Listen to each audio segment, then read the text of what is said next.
Hi friends, जय Jagannath. Have a nice time. बहुत दिन पर आपण को सामने को आसिली। प्राय नवेम्बर मासरू आसी मु अमेरिकार बोस्टन रे पुओ घरे थिली। बर्तमान अमेरिका सरकार नियम अनुଯାयी आम बर्तमान भारत को फेरीजु आम निज जन्मस्थान को। बर्तमान गोटे इमोशनल टाइम कहीं आपण को कही मु शेष जीवन रे जे कि सहारा हवा कथा से होचंती मते पुओ बहु जे कि निजर भविष्यत नहीं उच्चाकांक्षा भविष्यत एसब को नहीं से माने आगु को बढ़ुचंती। वर्तमान तांकर आगु को बढ़िबार समय भगवान करंतु से तांकर इच्छा पूर्ण करंतु। आमर बापा मांकर सब आशीर्वाद तांको उपरे रही आसी रही मध्य। एठर कौन कहवा कथा कि जिते इच्छा नथिले मध्य आमे बाध्य होई फिरी आउ प्राय 6 मास हवा को जाउची। तेणु 6 मास तो अधिकार रही ता पूर्व बंदोबस्त करने कथा। तेणु भारत माता कोल को फेरी जीवा। भारत माता की जय। जय जवान जय किसान। भारत मातांकर ये दुईटी होचंदी जोग सुयोग्य संतान। जड़े होचंदी जवान जे कि भारत माता को जगी रही सीमारे रही आम भारतवासी की से रक्षा कर शत्रु देव से तांकर जीवन उत्सर्गीकृत कर। सेहीपरि आम देशर वीर जवान माने देश को सुरक्षित प्रदान करुछंती एवं देशमातृकार सेवा करबा पई आजिर युवा बंधु माने आगे मध्य आसुछंती। बहुत वीर जवान शहीद मध्य होउछंती।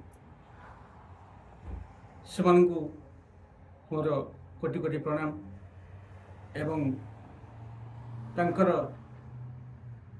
जन्म देथिबा पितामाता को मध्य मोर कोटि कोटि प्रणाम। सेहीपरि जय किसान किसान भाई मान को मध्य मोर धन्यवाद। सेमान मध्य एही माटीरु शस्य श्यामला भरी दौरान एवं भोकिला पेटर दाना से प्रदान कर जोटा कि भारत आज आमर गर्वित कथा कौन कि बंधु माने आज युव समाज मान को मोर एतिकी अनुरोध जे जवान होगापी बहु संख्यार आगे आसु किसान कृषक चाषबास करने से आग्रह रोना जहाँफल आमर भारत में शस्यर अभाव बहु परिमाण रही जाउछि एवं ଆଗକୁ ମଧ୍ୟ ବହୁତ କିଛି ଆଶଙ୍କା କରାଯାଉଛି ଖାଦ୍ୟ ନ ମିଳିବା ପାଇଁ। ସେଥିପାଇଁ ସବୁ କାମ କରନ୍ତୁ, ପାଠଶାଠ ପଢ଼ନ୍ତୁ, ମଣିଷ ହୁଅନ୍ତୁ, କିନ୍ତୁ ତତ୍ସହିତ ଯେଉଁମାନଙ୍କର ଜମିବାଡ଼ି ଅଛି, ଗାଁରେ ଚାଷବାସ ରହୁଛି, ସେମାନଙ୍କୁ ମୋର ଅନୁରୋଧ, ସେମାନେ କିଛି ପରିମାଣରେ ଚାଷବାସ କରନ୍ତୁ, ଯେଉଁଟାକି ଆମ ସମସ୍ତଙ୍କୁ ସେଇଟା ଉପାଦେୟ ହେବ। ସେ ଯାହା ହଉ, ମୋର କହିବା କଥା ଯେ ଆମେ ବର୍ତ୍ତମାନ ମୋ ସହଧର୍ମିଣୀ ଆଉ ମୁଁ ଆମର ଆମେରିକାରେ ପୁଅ ବୋହୂଙ୍କ ପାଖରେ ରହିବା ସରିଆସିଲା। ତେଣୁ ଆମେ ବର୍ତ୍ତମାନ ଭାରତକୁ ପ୍ରତ୍ୟାବର୍ତ୍ତନ କରୁଛୁ।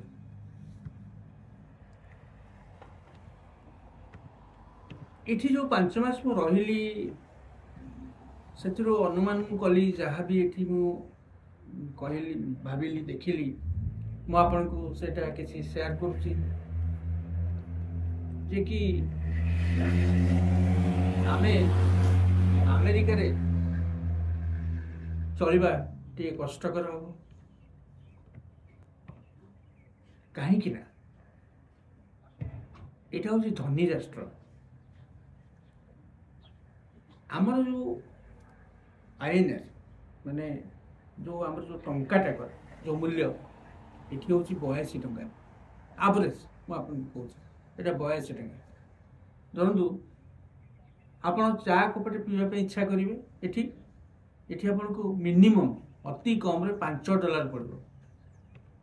$5 ତ 400 ଟଙ୍କା ଉପରେ। ତେଣୁ ଏଇଭଳି ଭାବରେ ଏଠି ଯେଉଁମାନେ ଚଳୁଛନ୍ତି, ଯେଉଁ ଭାରତୀୟମାନେ ବି ଅଛନ୍ତି, ଯେଉଁମାନେ ଚଳୁଛନ୍ତି, ଯେଉଁ ପିଲାମାନେ ବି ଏଠି ଚାକିରି ବାକିରି କରୁଛନ୍ତି, ସେମାନେ ବହୁ ମାତ୍ରାରେ ଏଠି ଡଲାର ଇନକମ୍ କରୁଛନ୍ତି, ଯାହାଦ୍ୱାରା କି ସେମାନେ ଏଠି ତାଙ୍କୁ ଚଳିବା ସହଜ ହେଇଯାଉଛି। କିନ୍ତୁ ମୋ କ୍ଷେତ୍ରରେ ମୁଁ ନିଜେ କହୁଛି, ମୁଁ ଏଠି ଚଳିବା, ମୋତେ ନିଜର ରୋଜଗାରରେ ଏଠି ଚଳିବା ବହୁତ କଷ୍ଟକର ହେବ। ମାନେ ମାନେ ଆଇଏନ୍ଆର୍ ଅର୍ଥ USD INR ହେଉଛି ଭାରତୀୟ ମୁଦ୍ରା। ଭାରତୀୟ ମୁଦ୍ରାର ଏଠି ଦୁର୍ବଳ। ହଁ, ଏଇଟା ତ ଗଲା ଇନକମ୍ କରିବା କଥା, ଚଳଣି। ଏଠିକାର ଚଳଣି ଆମେରିକାର ଯେଉଁମାନେ ବି ଅଛନ୍ତି, ଯେଉଁମାନେ ଆମେରିକୀୟ, ସେମାନେ ବହୁତ ଭଲ ଲୋକ। ଭଲ ଲୋକ ମିନ୍ସ ଆମ ଭାରତରେ ମୁଁ ଦେଖିଛି, ଆମର ଜନସାଧାରଣଙ୍କୁ ମୁଁ ଦେଖିଛି, କିନ୍ତୁ ଏଠି ମଧ୍ୟ ଲୋକମାନେ ଭଲ। କିନ୍ତୁ ଆମେ କ'ଣ କରୁଛୁ, ଭାରତୀୟମାନେ ତାଙ୍କ ସହିତ ଖାପ ଖୁଆଇ ଚଳିପାରୁନୁ। କିନ୍ତୁ ଆମେ ଯଦି ତାଙ୍କ ସାଙ୍ଗରେ ଖାପ ଖୁଆଇ ଚଳିବା, ସେମାନେ ନିଶ୍ଚିତ ଆମ ପାଇଁ ଭଲ ହେବେ। ଆମେ ଆସୁଛେ କ'ଣ ନା, ଆମେ ଓଡ଼ିଆ, ଆମେ ଇଣ୍ଡିଆନ୍, ଆମେ ଖୋଜୁଛୁ କେଉଁଠି ଇଣ୍ଡିଆନ୍ ଦେଖିଲେ ଆମେ ତାଙ୍କ ସାଙ୍ଗେ ଟିକେ କଥାବାର୍ତ୍ତା ହେଇଯାଆନ୍ତୁ, ଆମେ ଟିକେ ତାଙ୍କ ସାଙ୍ଗରେ। କିନ୍ତୁ ଏଠି ମୁଁ ଯେ ଦେଖିଲି, ଯେଉଁ ଏରିଆରେ ଆମେ ରହିଛୁ, ବୋଷ୍ଟନର, ପୁଅ ଯେଉଁଠି ଘର ନେଇଛି, ଘର କିଣିଛି, ସେଠି ଆମେ ରହୁଛୁ। ସେଠି ଅବଶ୍ୟ ଇଣ୍ଡିଆନ୍ କେହି ନାହାନ୍ତି, କିନ୍ତୁ ଯେଉଁମାନେ ଅଛନ୍ତି, ଚାଇନିଜ୍ ଲୋକ ଅଛନ୍ତି, ଆମର UAE ଲୋକ, ଦୁବାଇର ଲୋକ ଅଛନ୍ତି, ସେମାନେ ସବୁ ଅଛନ୍ତି, କିନ୍ତୁ ସବୁ ବହୁତ ଭଲ ଲୋକ। ଯାହା ହଉ, ଏଠିକାର ଚାଲିଚଳଣି ଏଇଭଳିଆ। କିନ୍ତୁ ଆମର ଭାରତରେ କ'ଣ ନା, ଟିକେ ଲୋକବଳ ସଂଖ୍ୟାଟା ଅଧିକା, କାହିଁକିନା ଆମେ ଏକାଠି ହେଇକିରି ଆମେ କଥାବାର୍ତ୍ତା ହେଇପାରୁଛେ, କେଉଁଠି ଏକାଠି ଠିଆ ହେଇପାରୁଛେ। ଏଠି କିନ୍ତୁ ସେସବୁ ଆପଣ ପାଇବେନି। ଏଠି ଆପଣଙ୍କୁ ଦେଖନ୍ତୁ, ଗୋଟେ ପାର୍କ ଅଛି, ସେଠି ହଁ ପାର୍କରେ ଅଳ୍ପ ସେମିତି କଲେ, କିନ୍ତୁ ଏଠି ଗୋଟେ କଥା, ଆପଣ ଷ୍ଟ୍ରେଟ୍ କାହାକୁ ମାନେ ଅନେଇ ପାରିବେନି, କି କୌଣସି କମେଣ୍ଟ ଆପଣ ଦେଇପାରିବେନି, କି ସବୁ ଜାଗାରେ ଫ୍ରି ଆପଣଙ୍କୁ ଭିଡ଼ିଓ କରିକି ସବୁ ଜାଗାରେ ଫ୍ରି ହେଇପାରିବ। କାହିଁକିନା ମୁଁ ନ୍ୟୁୟର୍କ ଯାଇଥିଲି, ସେଠି ଆପଣଙ୍କୁ ବହୁତ ଜାଗାରେ ମୋତେ ମାନେ ଅବଜେକ୍ସନ୍ ହେଲା। ମୁଁ ଭିଡ଼ିଓ କରୁଥିଲି କିଛିଟା ୟୁଟ୍ୟୁବରେ ଛାଡ଼ିବା ପାଇଁ, କିନ୍ତୁ ମୋତେ ସମ୍ଭବ ହେଲାନି, କିଛି ଭିଡ଼ିଓ ମୁଁ କରିପାରିଲିନି ନ୍ୟୁୟର୍କରେ, ଯଦ୍ୱାରା କି ସେଇଟା ବହୁତ ଗହଳି ଏରିଆ, ବହୁତ ଲୋକ ଗହଳି ସଂଖ୍ୟା ଅଧିକା, କିନ୍ତୁ ସେଠି ରେଷ୍ଟ୍ରିକ୍ସନ୍ ରହିଛି। ସେଭଳି ଭାବରେ ପୁଅ ବହୁତ ଜାଗାରେ ମୋତେ ବୁଲେଇଲା। ଆମେ ବହୁତ ଜାଗାରେ ବୁଲାବୁଲି କଲୁ, ବହୁତ ଜାଗାରେ ଦେଖିଲୁ, ବହୁତ ସାରା ଜାଣିଲୁ, ବହୁତ ଜିନିଷ ଶିଖିଲୁ। एबे टिके मन दुख है जे कहीं पुणी फेरीज पुणी ममता ममता टाणिला जे किंतु पुओ कहला कहीं मन दुख कर बापा माँ तुम कहीं मन दुख कर मत वीसा 10 वर्ष भैलिड तेणु जावासवा सेमती चलो तेणु 6 मास तो अधिक आम रही पारे जेहेतु टूरिस्ट वीसा आम से दिन रही पारूनी तेणु आम बाध्य आम फेरी जाऊँ इंडिया फेरी जाऊँ पुणी आपण को इंडिया फेरला पर पुणी आपण को किसीटा पुणी सेठिकार वीडियो आपण को करी मैं देखेबी जदि आपण को ये वीडियोटी भल लगे ताले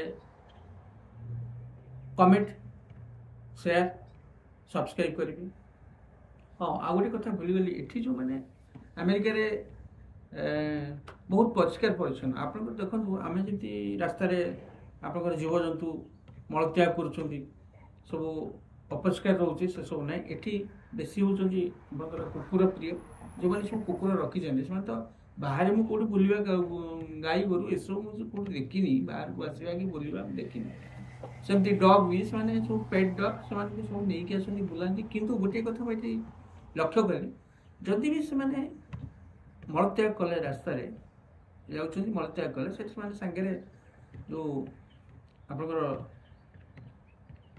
पॉलिथिन आनी सांगे पॉलिथिन आनिकी से गोटे नहीं हाथ में जे नहीं रखी डस्टबिन में पकड़े ये भाव में ये सब कार्यक्रम चलो से जाओ आप बेसी समय नेबिनी पुणी देखा पुणी आर वीडियो भारत फेरला पर मो कटक रे जन्मस्थान में मुझे किसीटा वीडियो कर शेयर करी निश्चित देखिए आ मतामत देवे शेयर करेंगे सब्सक्राइब भी करेंगे रोची जय Jagannath good bye see you.